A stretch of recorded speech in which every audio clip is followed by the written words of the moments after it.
Ladies, gentlemen, meet back the like, welcome back to Phantasy Star Online Blue Burst.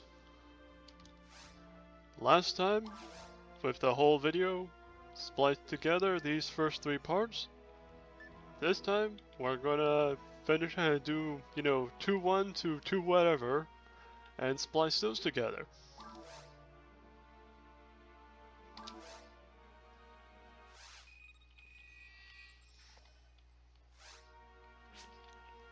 Oh Uni, you're here. I'm very glad that you came. That you've come. English. I'm already messing up. It was just reported to me that a series of caves was found on Regol. Of course, Pioneer 1 has never mentioned these in any of their reports. We still cannot guarantee get into the Central Dome itself, so we're at an impasse. The only choice is to send a search team down to those caverns.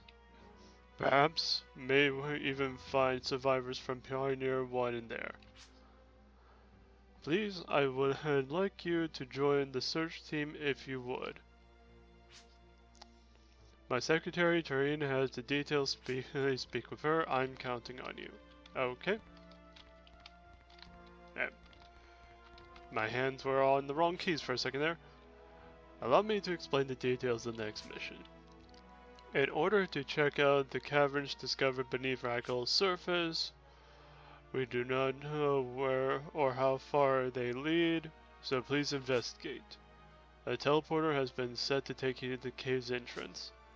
You can go directly from the city now. Unfortunately, we know next to nothing about what's down there. Please be extremely careful. That is all.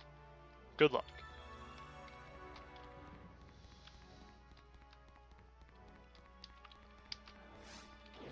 I am going to be reading a little bit fast because during last episode's recording, trying to get the third part all done, like 1-3, for some reason kept like booting me right back to the server's main lobby, so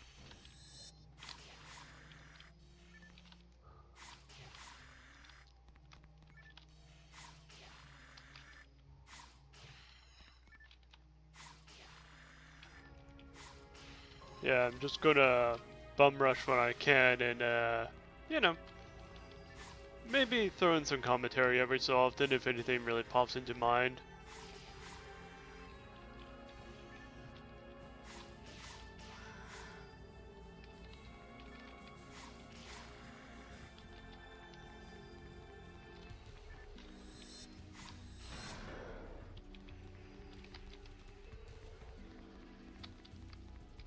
Probably like before, just gonna ignore most drops because, concerned that, being yeeted back into the main room.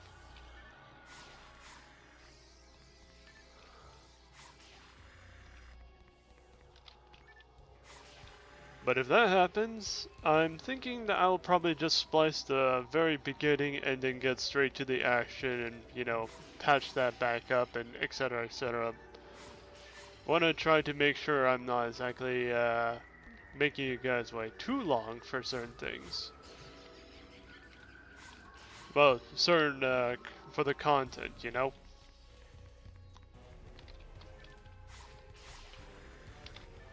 Because, like, for those who've been watching, primarily do know that I do this whole Let's Play stuff primarily for myself because I am absolutely bored of existence in a way. But I'm, just want to change it up quite a bit.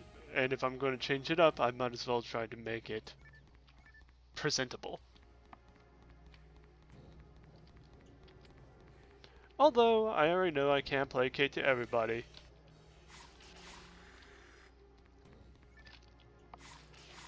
I can't even placate, always placate to people I care about the most. Wow, that made me feel a little sad. You know what? Fuck that. Throwing that to the wind. Continuing on. Because if you can't make other people happy, you might as well make yourself happy.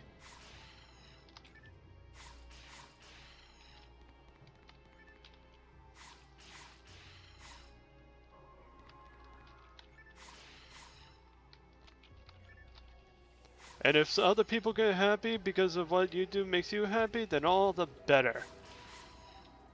And this would probably be the part where I ask people to do the whole comment, subscribe, and like whatever nonsense. And I'm like, yeah, you could, but I'm not gonna force you, really.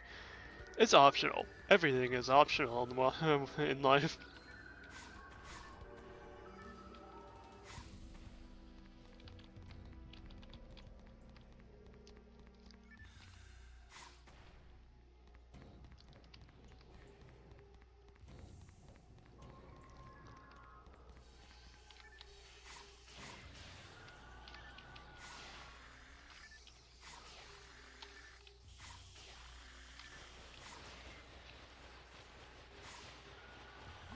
Uh, Being stuck in the webbing or silk, whatever you want to call it.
And we continue, advancing forward.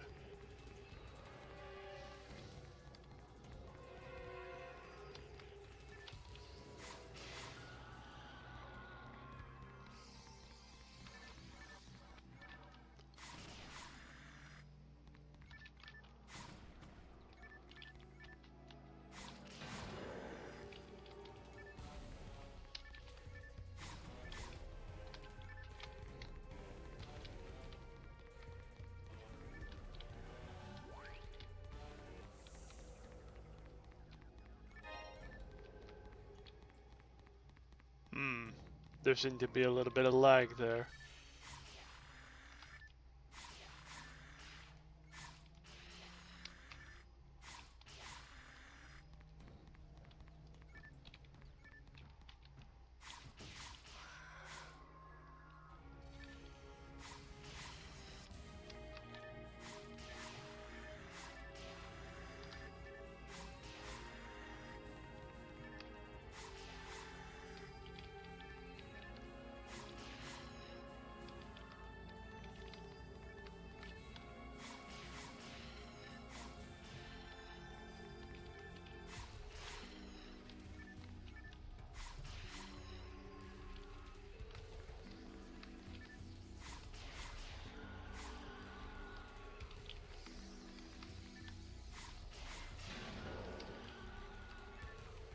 Alright, nicely done.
You know, so far so good. Haven't been yoinked right back to the lobby quite yet.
You know what would be probably convenient in a weird way?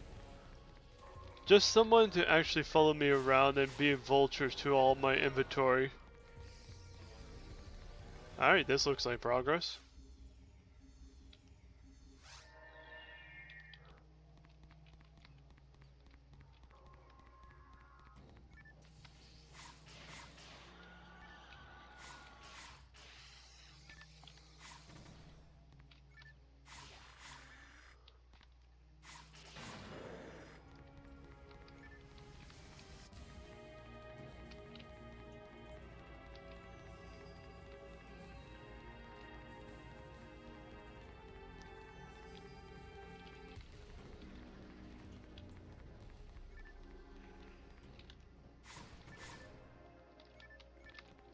All this for whatever.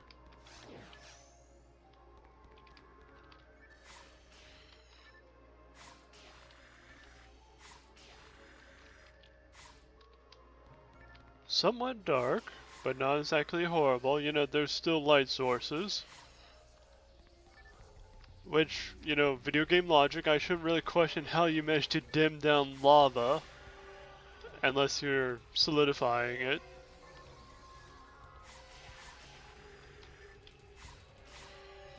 But if it was solidifying, wouldn't, you know, it still be spilling outwards a little bit? I don't know, it depends on, like I'm thinking, where is it being solidified?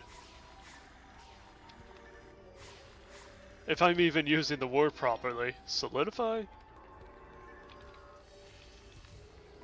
I don't know. English is not exactly my major, not even my minor. Here's the joke, English is my inferior skill.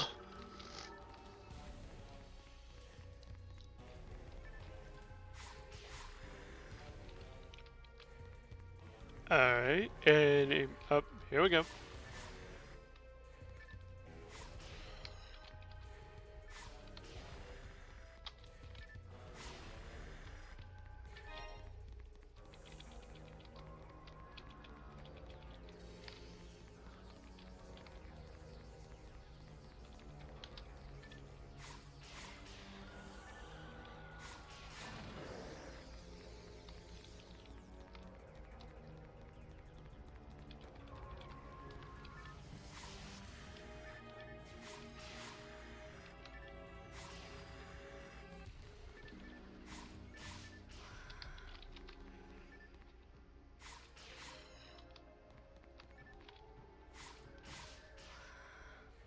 Anything else?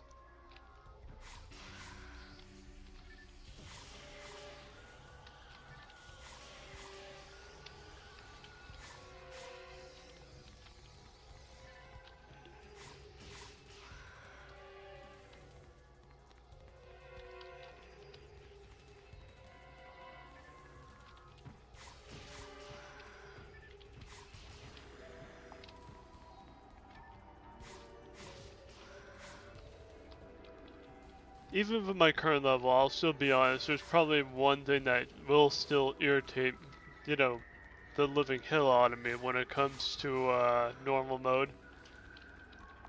It's the grass assassins, really.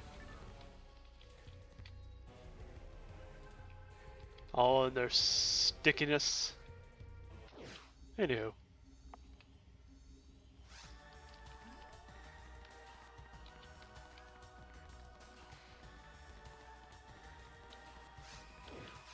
That takes care of that. Now let's wrap up the first part here, move on to the next one.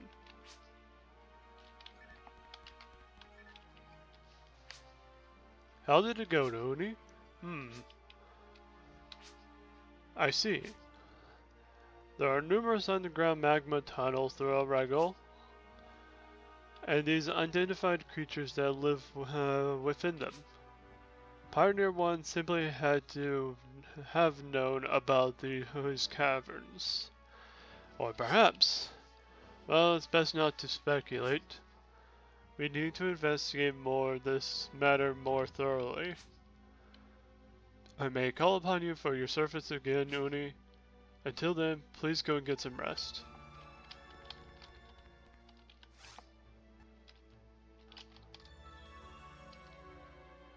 Alright, and we'll be back. Alright, 2-2 depth within. Please get some data readings, okay.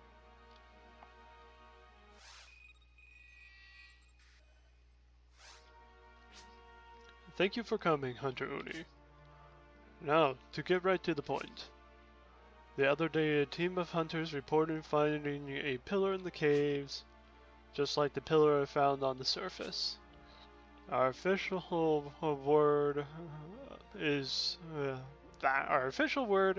that it's a monument built by Pioneer 1, but we know from the lab's analysis that it's actually very ancient. We don't know much else besides the one down in the caves must be related to the hunters reported that when they got close to it, they were attacked. They had to run for their lives before they got a chance to investigate. Find the pillar that they saw and bring back some data for us. Secretary Irene has the details. Please speak to her. I'm counting on you. Okay. Good to see you again. You heard the story from the principal, yes? We actually don't have a precise location of the pillar.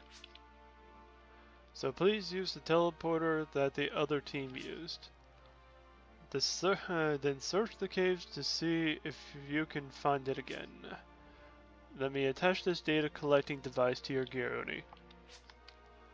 The device will take complex data readings.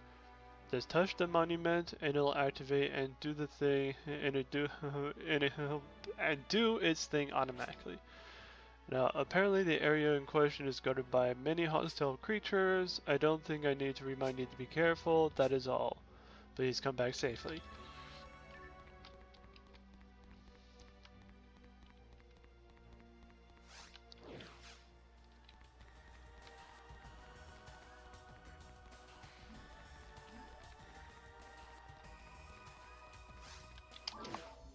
Alright, so yeah, bomb rushing.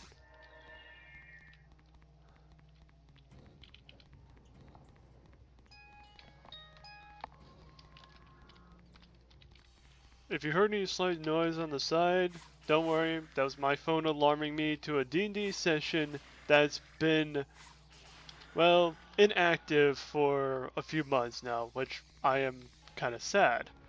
I was really hoping to enjoy some D&D, but particular complex reasons relating to the DM, and I am not going to divulge that information because, you know, that's private information. That is something that, you know, doesn't really need to be said. But I do enjoy myself a good bit of D&D every so often. You know what? Actually, I could tell you a bit of a D&D story while we go on with this adventure. I'm just thinking which story to actually mention because I can't really think of one that I'm not really fond of. Even the ones that, you know, you kind of have horrible roles.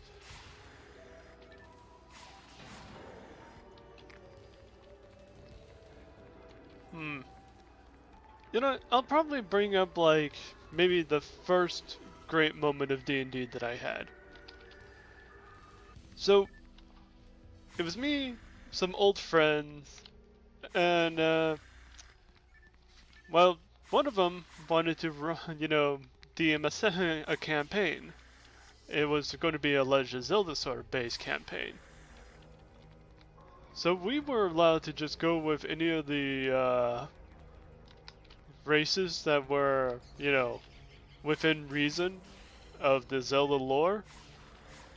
And my sweet little boy was a Deku Shrub. Barbarian Deku Shrub Mahogany. uh, we were also a bit of, like, two of us, I know me and the DM were fans of Team 4 Star, and that was some good shit back in the day. Anywho, the characters that I can remember right off the top of my head, I can only remember my character's name, unfortunately, but I do remember the other races of the other characters, which, me, the Deku Shrub, another friend was Azora, then we had another person acting as a standard Hylian, but was actually a Kitsune, yellow fox kind of person, being from Majora's Mask, the questionnaire guy. Yeah. And lastly, there was a Tweely, or Twilight person, from Twilight Princess, of course. And let's see, what else can I remember? I believe the Zora was a warlock. Let's see, the Kitsune Hylian person was a rogue, I believe. And the Twilight guy, oh, Druid, yeah, they were Druid. Now I remember. Anywho, what I was trying to remember next here is, sweet little Mahogany and me and my own creative deception tricked the DM to give me the Iron Ball and Chain from Twilight Princess. And I used that to a beautiful efficiency. Like, barbarians being able to hit twice? Yeah, that's great. Now, the thing about the ball and chain for how the DM described it is, you spin it for as one action, and you throw it as another action. So I was able to use 2 attack actions to swing it around, hit multiple enemies around, and once I found the enemy within, the range, I throw the ball. It takes another turn to actually retrieve the ball. You see what I'm getting at here.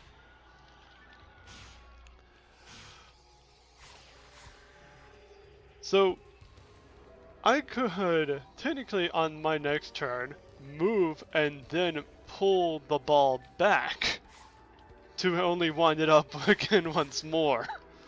And that pulling back actually did additional damage from behind the enemy. So, it was so good. The DM was scared of how, like, I just took one of the big game, like, probably underwhelming weapons in some game in Twilight Princess and just efficiently used it. It was just, oh, euphoria, if that's the right word to use. I think it is the right word, but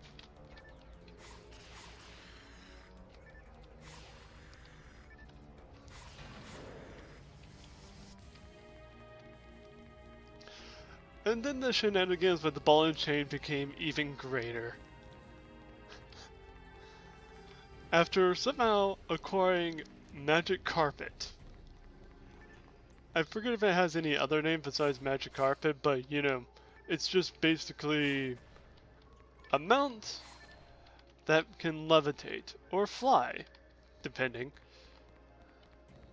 Anywho, the ball and chain is technically weightless since it was bound to mahogany.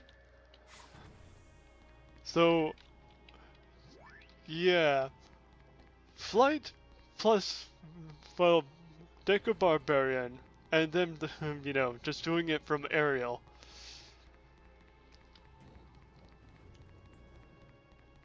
Other words, I came in like a wrecking ball.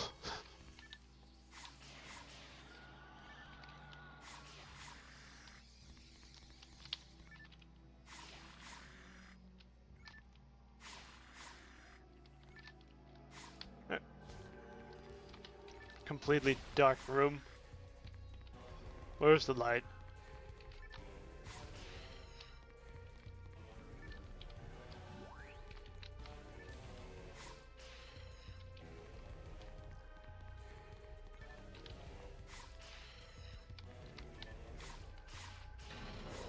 Alright.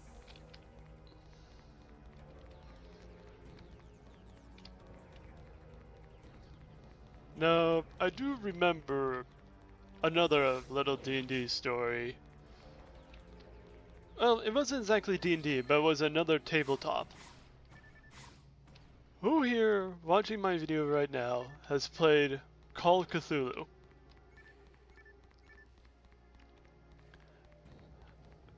So, Call of Cthulhu, you know, basically just following the idea of H.P. Lovecraft's Cthulhu mythos storytelling with, Innsmouth and whatnot. I managed to, I'm gonna plead guilty, and this is kind of my bad. I may have destroyed the entire idea of the campaign for the DM because I rolled stupid good.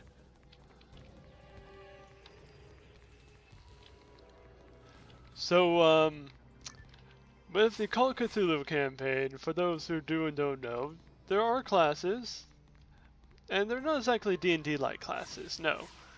And the dice system is like a D100. Everything is basically a D100. Anywho. I was playing as a paranoid gambler kind of character. Like, previously, like, I think their class description was a vagabond and became homeless because of gambling problems. And drew from paranoia about, you know, all the bullshit that is technically humanity, didn't want to put up with a particular person's type of shit, about to slit a per man's throat, and asking him, "Who is your master?"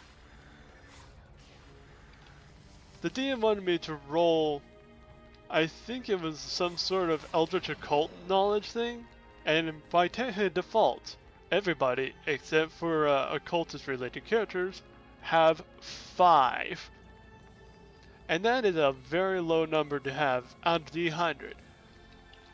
So I had to roll within that, you know, D100, or like I had to roll within 5 out of D100. Or I would probably be splattered and pasted all over the wall. And, yeah, I somehow rolled just a 1 out of 100. And that was just, perfect roll. That is the equivalent of a crit. Well, that is probably more than just a crit by percentage and, you know, numbers wise, but that was just, oh. I forgot, like, then the DM decided to directly message me what the master's name was, or whatever elder deity that we're actually dealing with at the moment. And, unfortunately, I forgot what the name was of said deity. But, yeah, I somehow, like, through one action of boldness and acting out the paranoid character that he was, somehow broke the very idea of the DM. Like, He could not basically do anything. He could not think of any like way to actually segue this even further.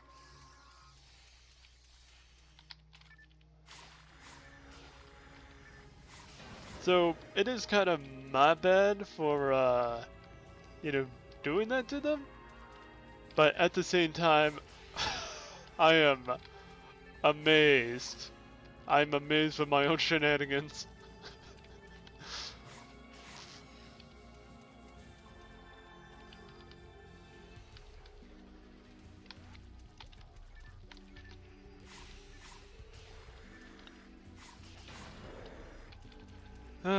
But yeah, I think that's enough D&D story time right there. I do have another story or two, but you know, I don't want to get too narcissistic now, do I? No way, that's too late. I'm already a kind of a narcissist, but then again, who isn't? Everybody has some sort of self-interest. I'm not saying that there's not one person with no self-interest, but I'm going to say that there are people that do, like everybody does have a level of self-interest.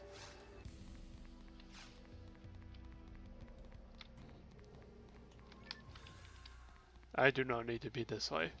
This is not the hallway I need to be in.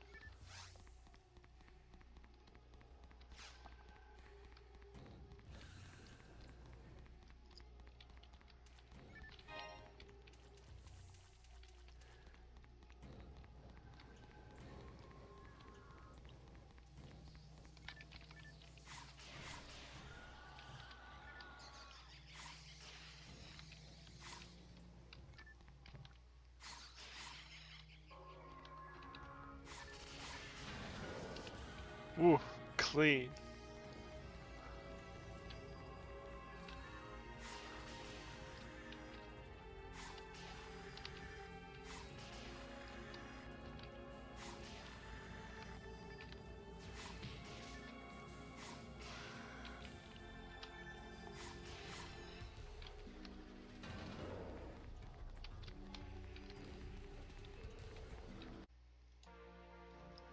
Alright.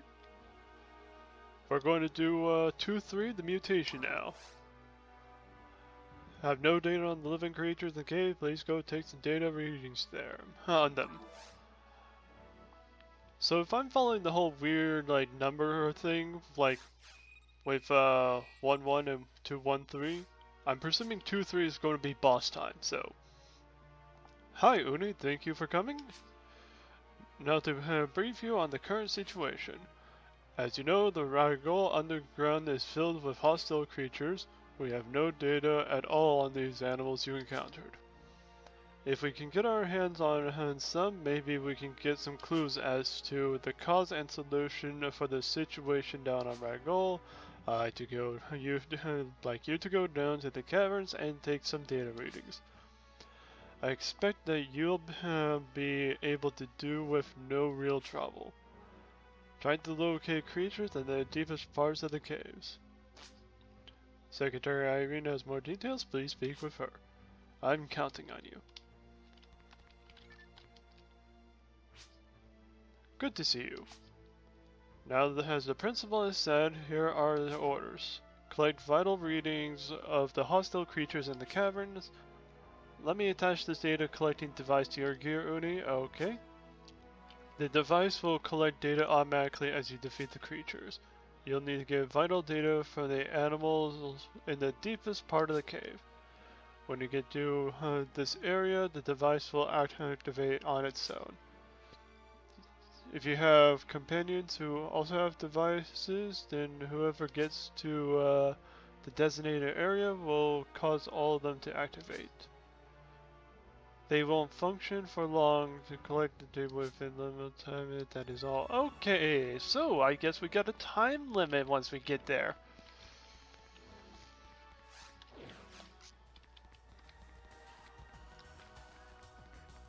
I'm not sure if it sent me directly to the third spot.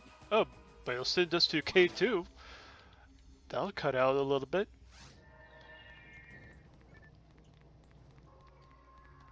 Anywho, as I'm going to be doing this, I remembered something else that I could have mentioned during the whole story of mahogany in the whole D&D campaign, or the exploitation of mahogany. That's more better to say.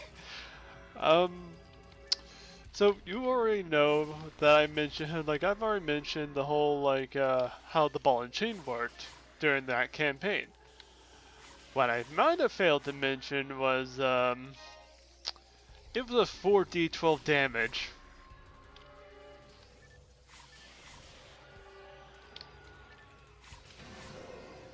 The DM did tell me later on that it was originally meant to be a fighter weapon, but when a barbarian gets his hand on it, when mahogany gets it, as well as there were technically no fighter class characters in our campaign, except for one of the NPCs, but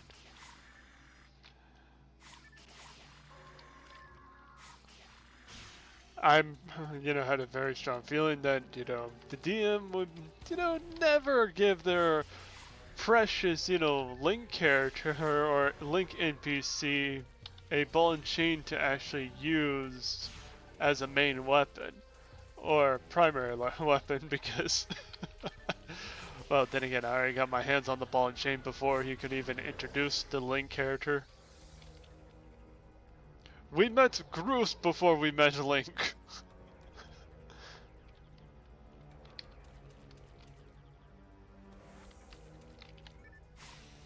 Now, you're probably wondering, how does all these, characters, even the Twilight Party member, even have, Groose in it as well? Well, I think the story was mainly principled around the idea of wibbly wobbly, timey wimey, people are being shoved out of different, moments of time and space. Basically, Hyrule Warriors in D&D.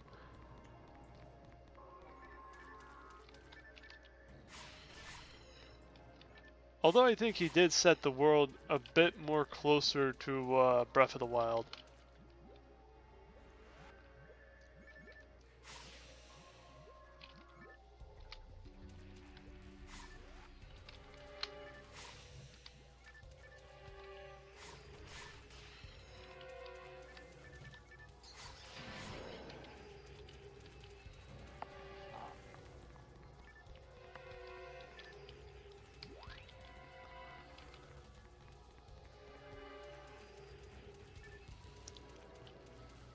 Let's see, any other fun little quips that I can bring up from the campaign?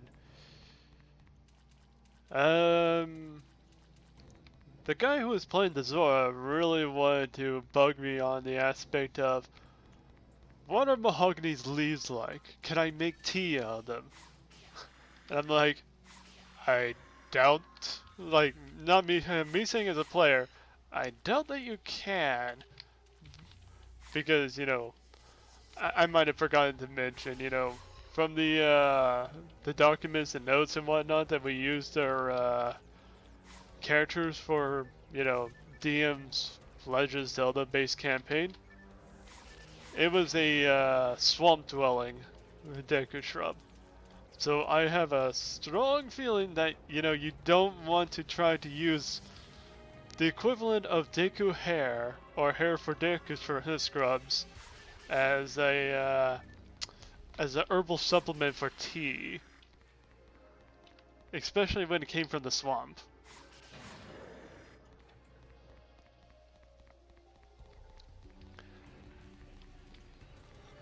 There was a weird kind of interesting demographic between all the characters, from what I can perceive, and from what I can also remember. There was a semi-bunny between Deku Scrub and Zora, on the principle that, the Zora is a little fucked up in the head, while Mahogany has little shit to actually give except for getting the job done.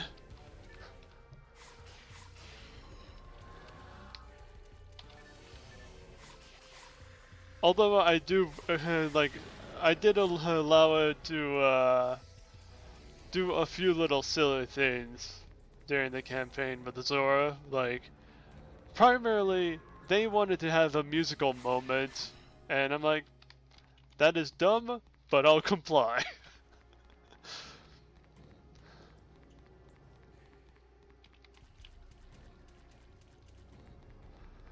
And then there was a moment where they wanted me to just break down some gates with a ball and chain. I'm like, no, this is somebody's grave. Let's not. And they kept on pestering me and pestering me and pestering me. I'm like, fine. I'm just gonna drop the ball on the ground. If you can lift that up, then I'll do it. And well, since it was already attuned to me, they couldn't lift.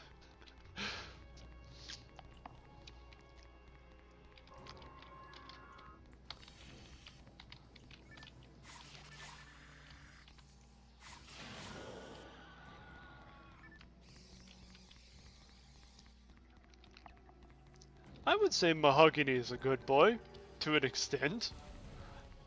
He's not evil, but he's not exactly good by any means.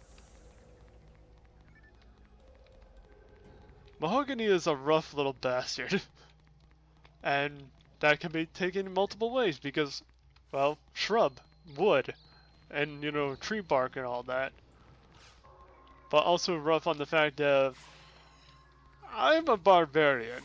I am done with a lot of fighting. I am so freaking tired of people just thinking that they can just, you know, insert problem here.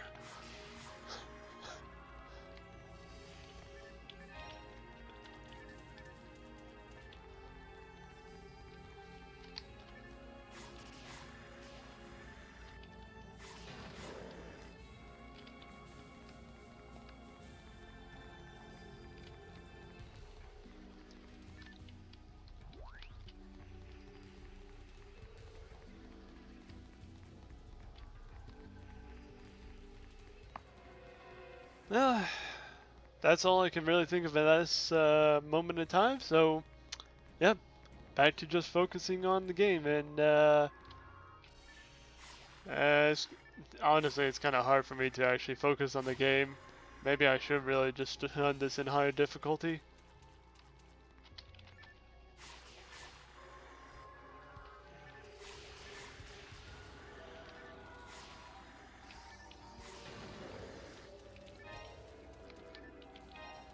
Soul Atomizers, always useful.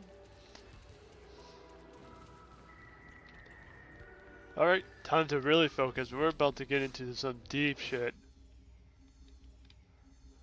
Well, I wouldn't say deep, like super deep, but it's going to be time soon.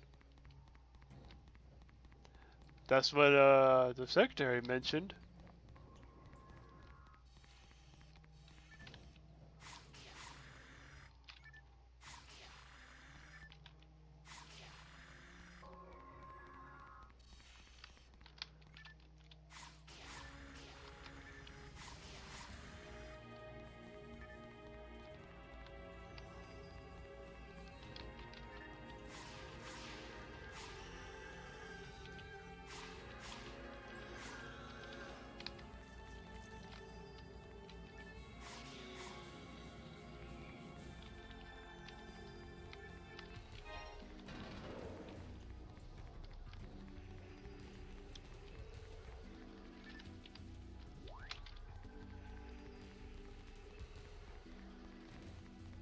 I don't see a timer, so...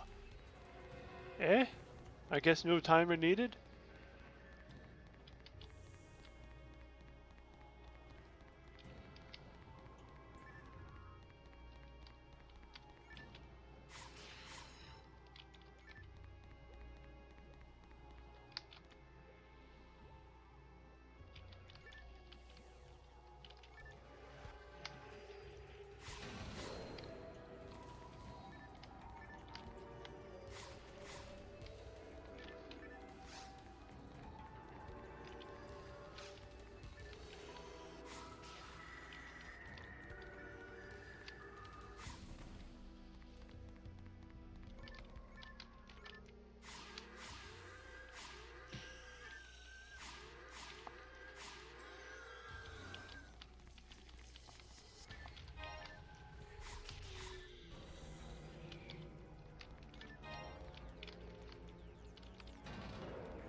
One hand, I can't wait to just finish up this episode because, well, on my hand, it's starting to feel very, very cold.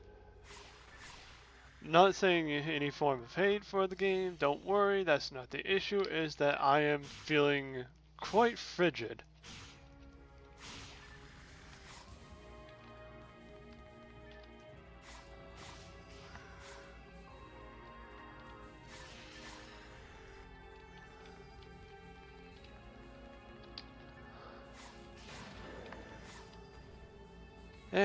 But like the madman who I am, or mad whatever, because,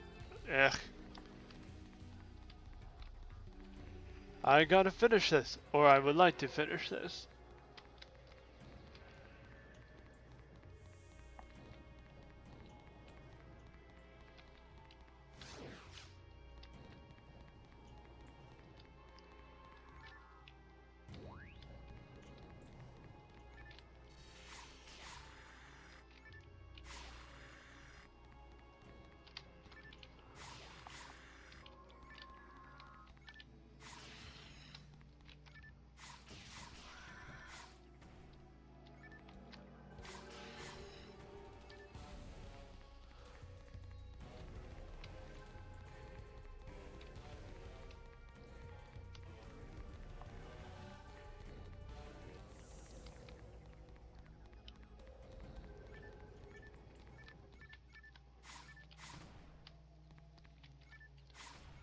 For those who do, and for those who don't know, this is probably going to be a mention here that I really don't like the cold.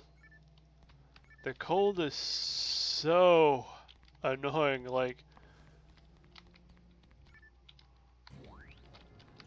okay, I don't want to hate the, very thing that is, the absence of heat, coldness, and all that, but, first let me say something nice about the cold. It gives people an excuse to actually stay bundled up. It actually helps with morgues and, keeping bodies preserved.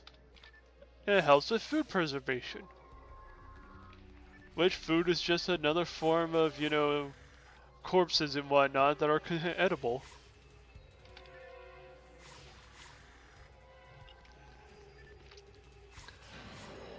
Now here's what I'm gonna say on the negative side for, cold. Cold is for corpses. Cold is, I like to have heat so I can actually feel myself and do things. Like, I like to actually be able to move my hands around. I like to actually be able to walk. I like to actually be able to do anything that requires me to be alive.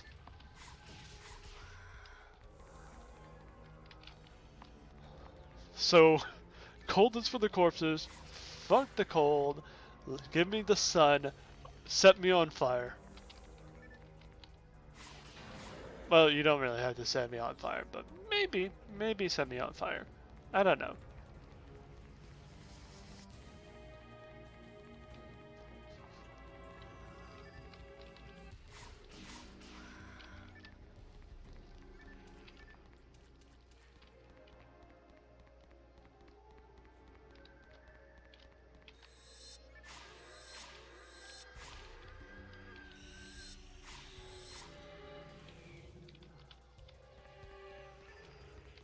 Did.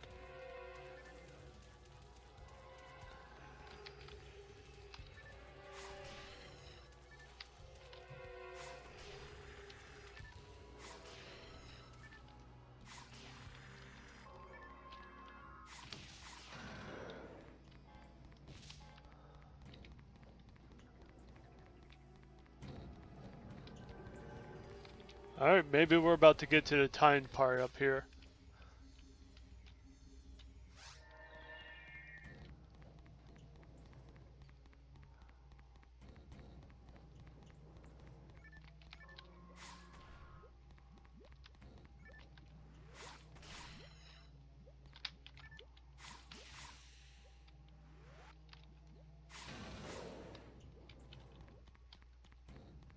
Maybe? I still see no timer. Probably right after this. Confirmation location, unrelated system, annihilation. Oh, yep. Go time! Go time! Do it now!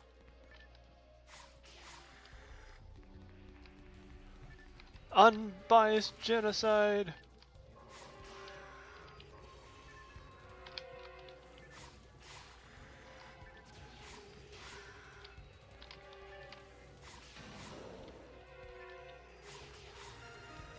I somehow leveled up. I'll take it.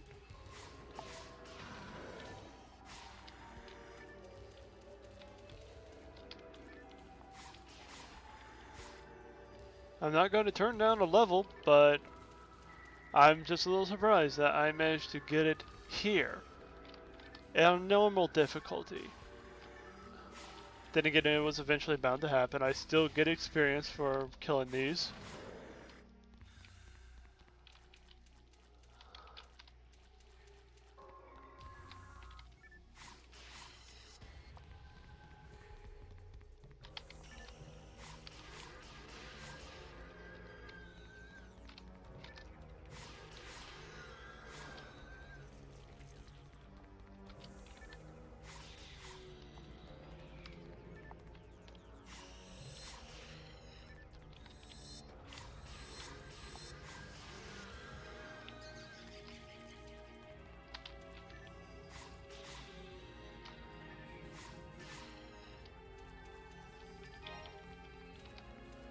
Any others? Come on. Come on.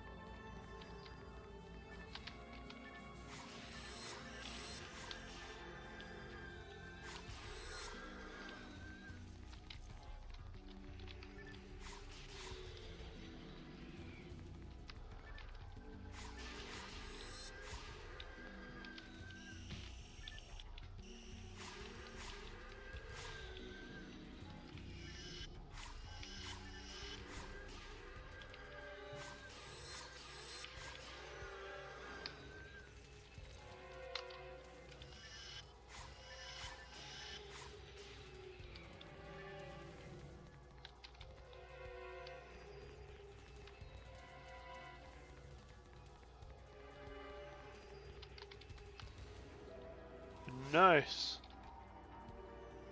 Analyzing enemies' virtual fluids, combat, sending data code, saving data, save. So I thought it was going to be boss time, but I guess that will be the next mission right after.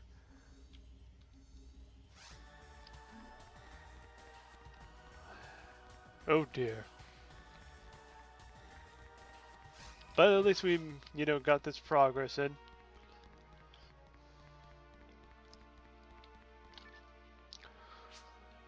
Thank you as always.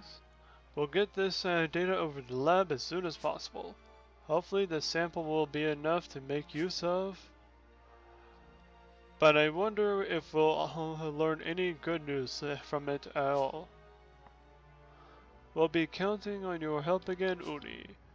Now then, please go and rest until further orders. Alright.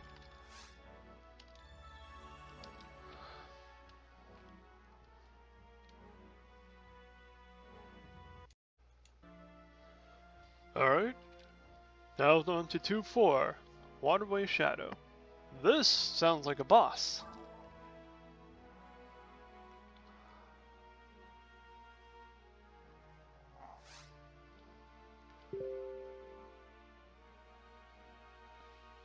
One moment here. Message on the side.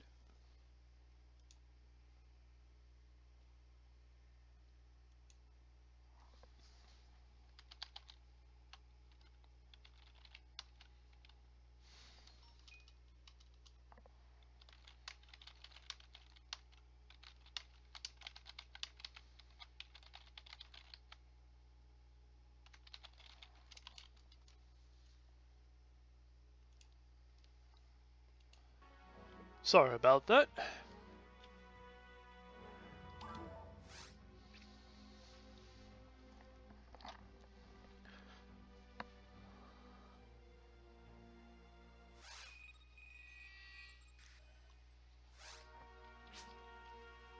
I apologize for the very short notice. Uni, please check out the underground waterway at once. Let me briefly give you a quick summary. You know about the caves beneath Ragdoll's surface? Yes, those ones I'm talking about. There's a waterway that connects those caves on the ground. We lost contact with one of our scout teams when they got near it. So we sent out a search team, but we haven't heard from them. This does not bode well at all. I'll let Irene give you the rest of the details. Sorry. I'm counting on you. Yep. Excuse me, please wait a moment. There, thank you for waiting. Now let me explain the mission detail. You are to make your way to the cavern's waterway as quickly as possible. A teleporter has already been set to the first team's coordinates. You should be able to use that. Unfortunately, we don't have the coordinates directly to the waterway. So after you arrive at the caves, please find the waterway with haste. The team's final message was, there's a strange shadow in the water. Oni, be careful. Others were sent before, but no one's returned. I've really got a bad feeling about this. Take care and good luck. Okay?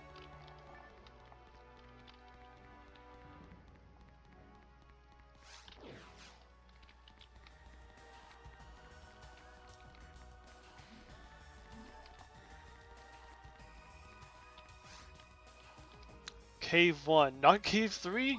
You could have done me a solid and brought me to Cave 3. You could have done me the kindness and brought me to Cave 3. But no. Ay. Achha.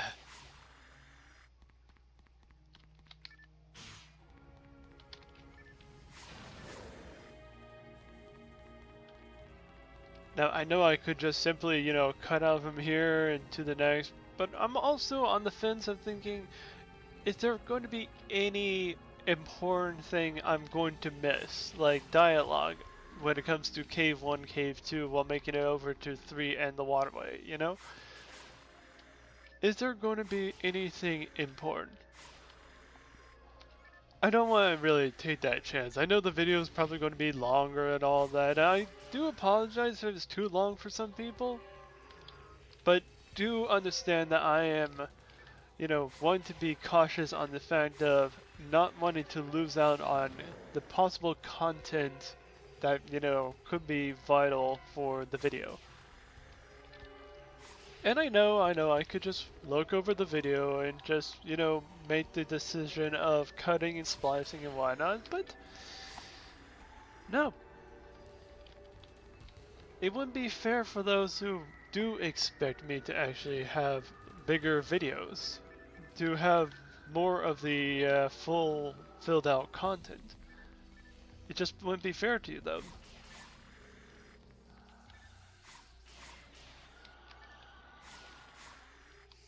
I know it's hard for me to really technically decide between those who want a shorter video and those who want, the full detail.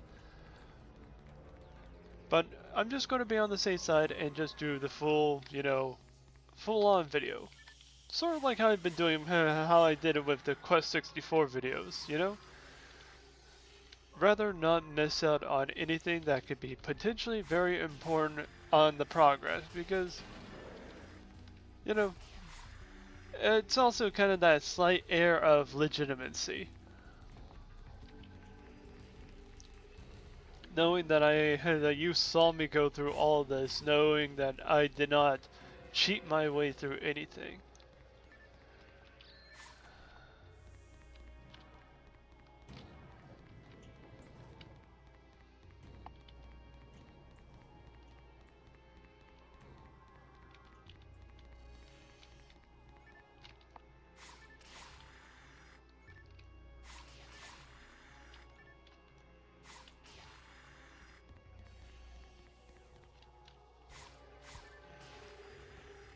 But this does also feel very much repetitive on my behalf, or my part, just...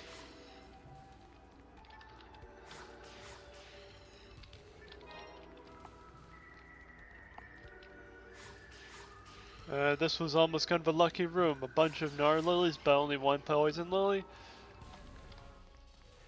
This would have been nice on a higher difficulty.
Thinking as another excuse why to just continue on with a long video, besides just not missing out on content, is also to help you guys notice that I went in the wrong direction and I could have been going this way for actual progress instead of the side thing. So y'all can take this as a future note for yourselves if you ever were to play this game.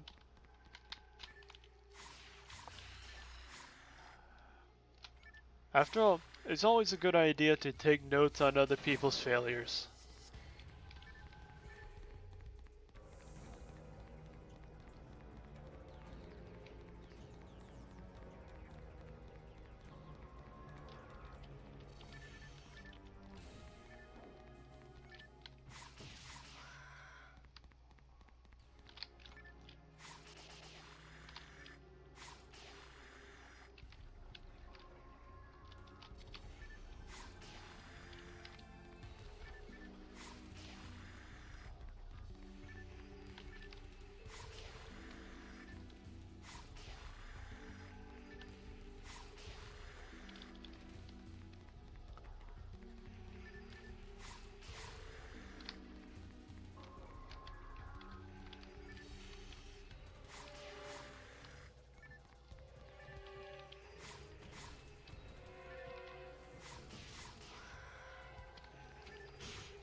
Just going to run over here, herd them up a little bit, and swing it.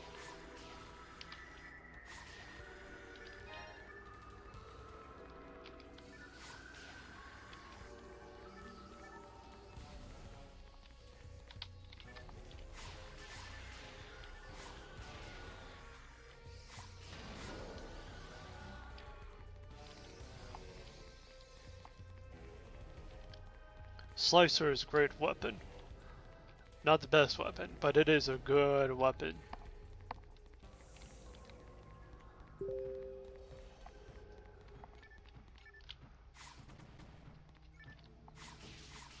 I'll check that message momentarily. Maybe later. After all, I gotta finish up this episode. I gotta prioritize myself.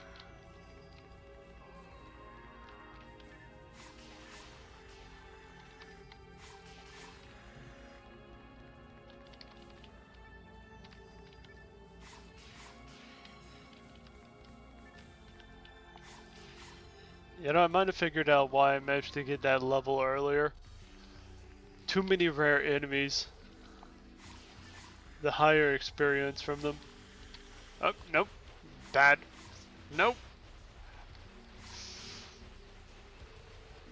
I will kill you. And so I've done. You're dead.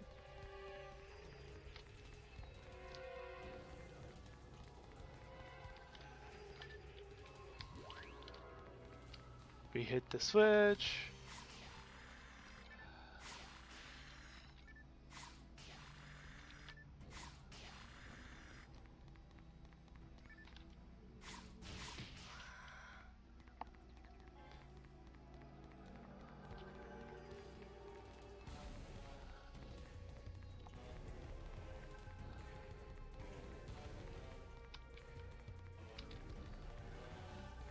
In the dark room we go.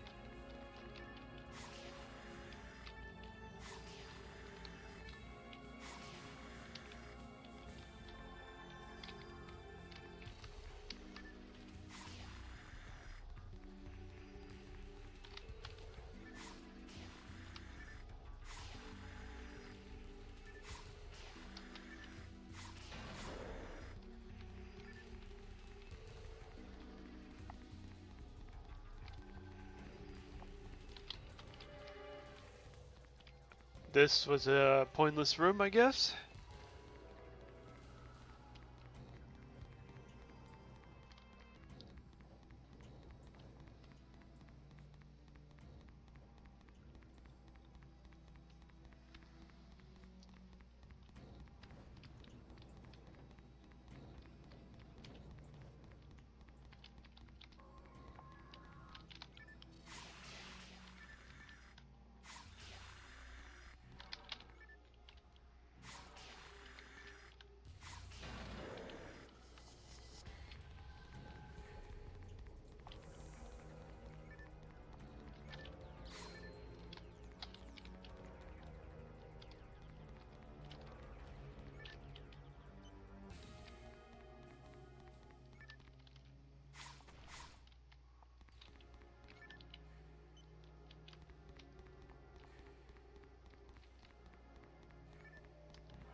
I know this is going to be a very long video when I compress all the files together.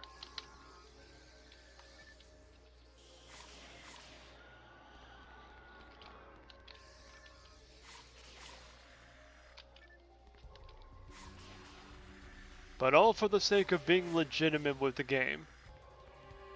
And legitimate with you guys as well, because, you know, why should I? Like, English? My brain is skipping a bit.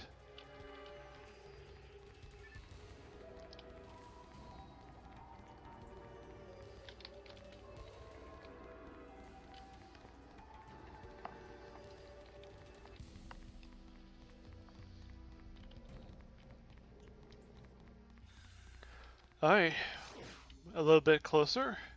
Then again, every step we make is a little bit closer to somewhere.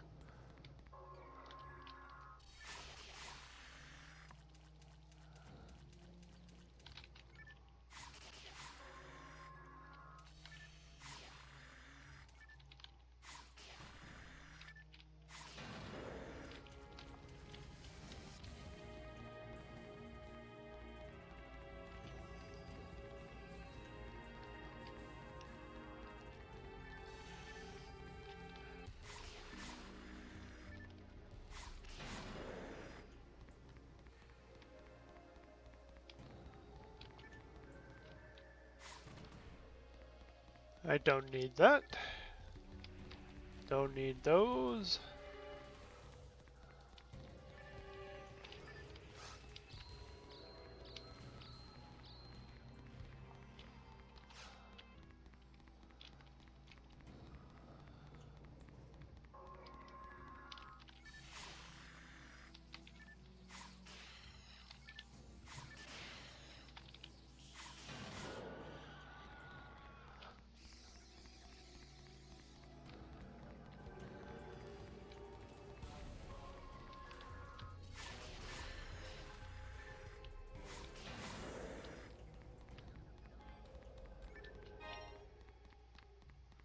Is this the right way? I hope so.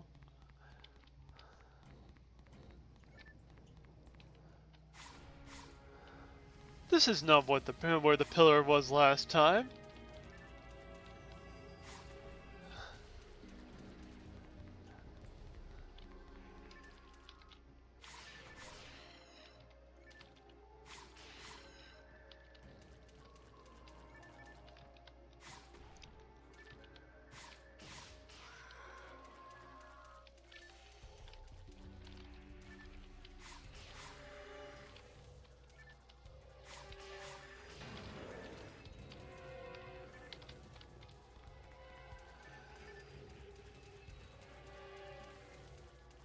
Right, so that was a dead end over there. And, yeah. Making me waste my time. Which includes making me have to waste your guys' time.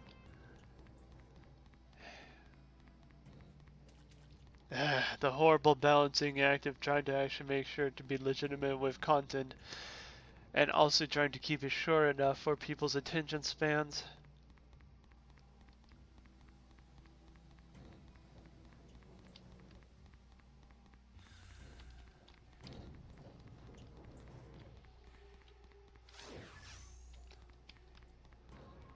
Because I know some people out there have relatively short attention spans.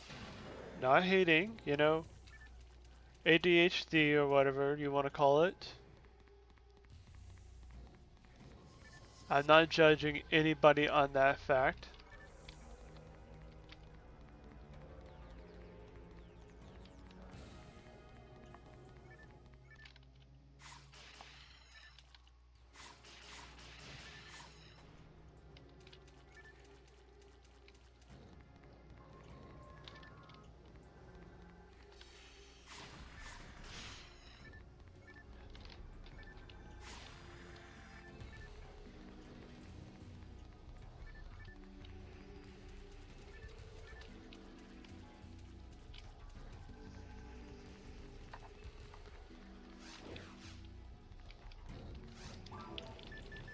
Map.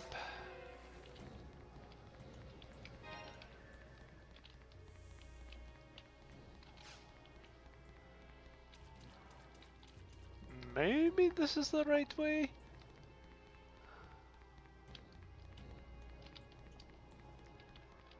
It's not a dead end yet, so...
Alright.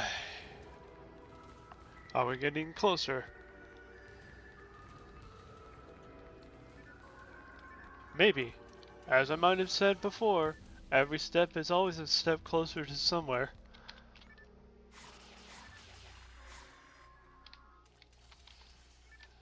You know, just to actually keep up my sanity a little bit, I do remember, like, me saying that whole, you know, every step is a step closer to somewhere. I suddenly remember a friend of mine, smart guy actually. He said something very particular, or peculiar, like, no, it was something very particular. Oh, progress! Okay, no, that's not what he said, but that's me noticing progress. Anywho, the thing that I was going to mention with what they said that was very interesting. You can eat anything at least once.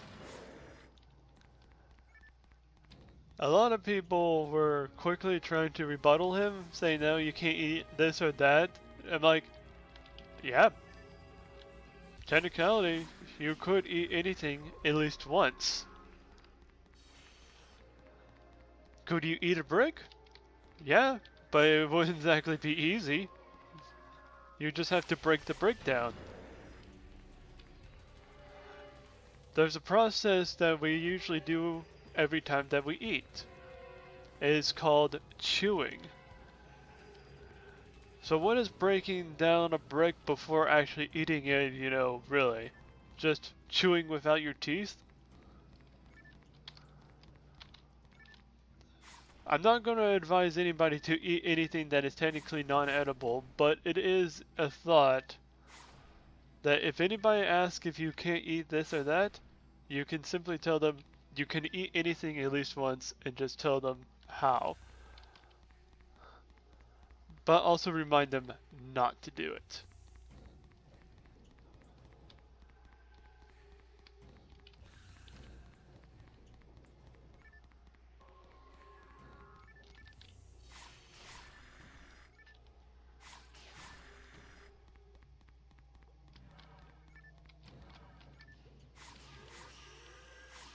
Wait, why am I attacking this? I don't need this.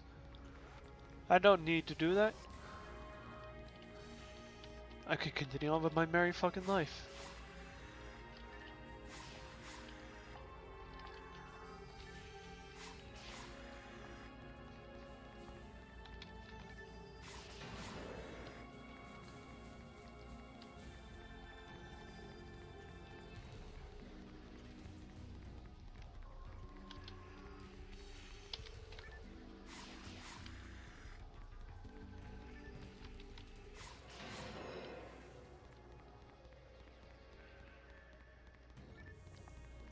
Checking the right first. Running through.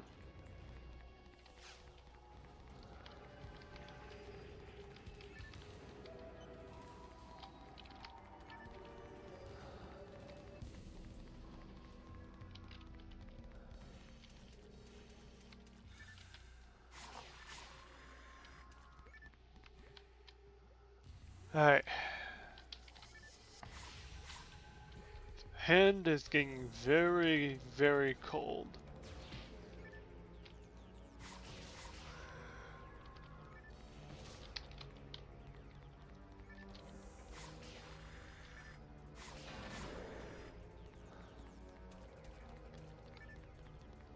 I can hardly feel my fingers anymore.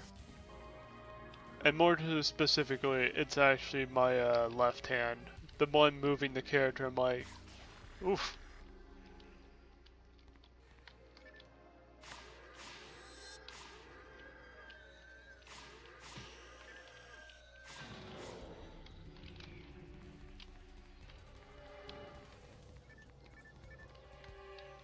That was a dead end. You know, good thing I'm skipping some of these.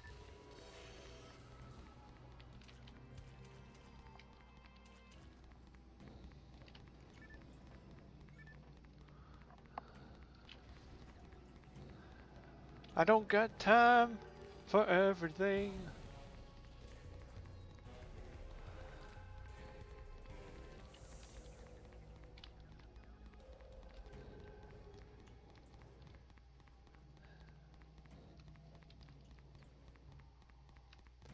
Really don't got time for everything.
That would be a loop over there, so ignoring that, we're going over here.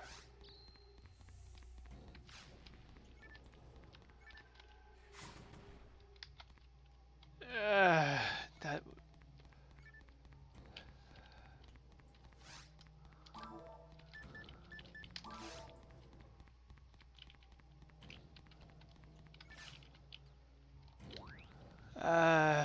Don't tell me.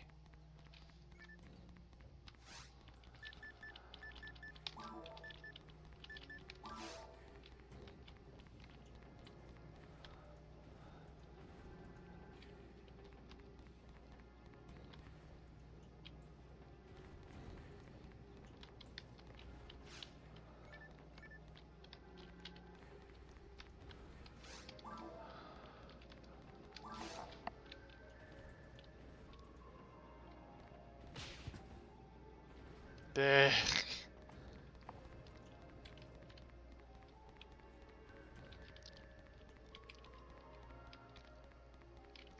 Maybe this is the way that we drive ourselves insane.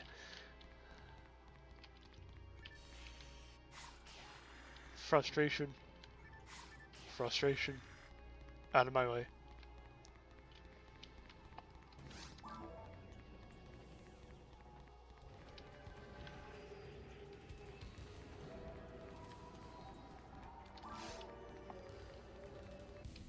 Okay, let me think this through a little bit. Okay. Here's my thought. There are still two pathways up in here that I could check.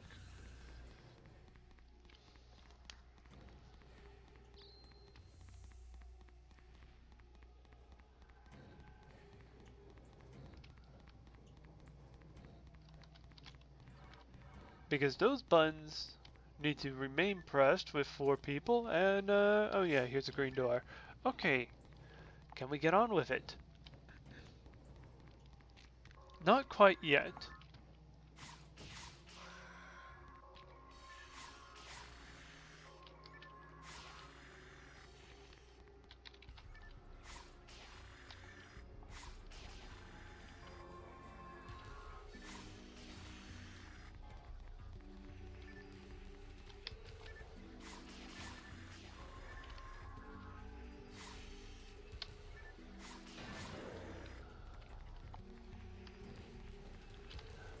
Finally, we can wrap this up soon.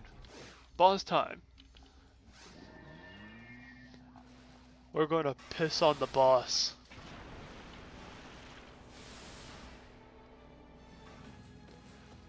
Although this is probably my favorite boss music, really.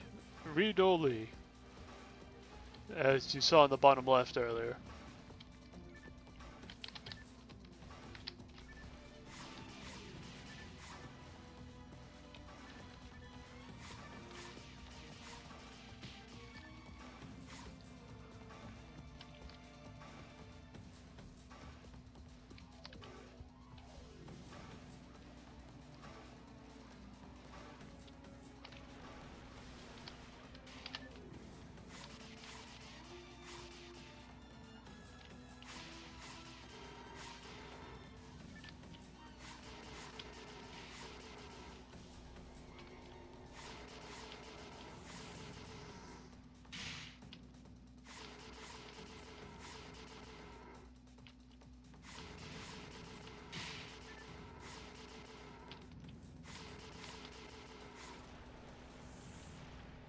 pissed on.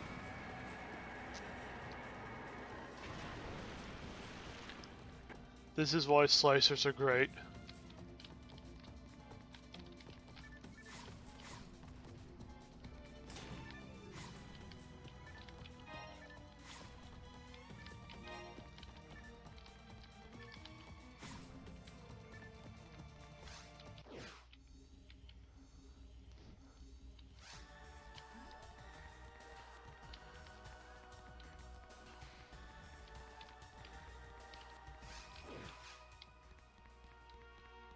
Alright. Given the report, I heard about the animals you've seen from the scientists at our lab. It seems that our intel perception of Ragol was wrong. Based on recent data, Ragol isn't a paradise pioneer said it was. We still don't know the cause of the explosion, and we haven't heard anything from the people on Pioneer 1. Uni, please continue investigating. As thanks for helping out our investigation, please accept this reward. Speak to Irene, she'll give it to you. Keep in mind for future job hunts. Farewell. Look forward to seeing you to put your skills into action. Great work as always. Here, let me give you this reward item. Hope you'll make good use of it. Blade plus 10. Alright, wrap it up finally. So, ladies, gentlemen, meatbags alike, first, let me thank you for having the patience and going through this whole thing with me. This whole episode. And, you know, if you enjoyed it, you are free to like, comment, subscribe, but that is all up to you. But even if you don't, I still wish you all a nice day. And until next time, take care.